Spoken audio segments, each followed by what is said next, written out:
Friends, I have a too much headache. મને ખ્યાલ નથી આવતો કે આ હેડેક મને પિક્ચરના લીધે આવ્યું છે કે પછી ગરમીના લીધે.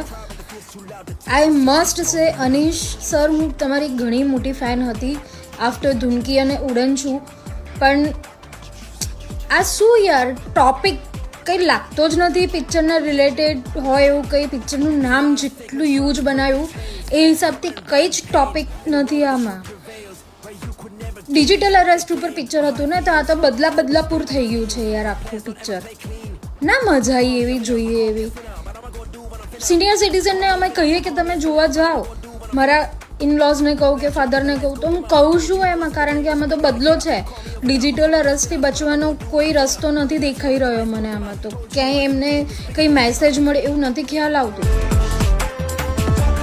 મલ્હારભાઈ, થોડુંક બોડી ઉપર ધ્યાન આપો એક્ટિંગની જોડે જોડે. એક્ટિંગ બહુ જ સરસ છે, પણ તમે છેલ્લો દિવસ જુઓ અને આ ધરપકડનો પહેલો દિવસ જુઓ, તમારામાં ડ્રાસ્ટિક ચેન્જ છે. આઈ થિંક તમારે કેફેની જગ્યાએ ખોલવું જોઈએ એક જીમ, અને એનો યુઝ કરવો જોઈએ તમારે જ. અને શ્રુહદ ગોસ્વામી, લાલો તરીકે તમને જોયા છે, તો આમાં જે તમારી એન્ટ્રી છે કેવી રીતે એક્સેપ્ટેબલ છે, અને આમાં તમારો role I just don't like it.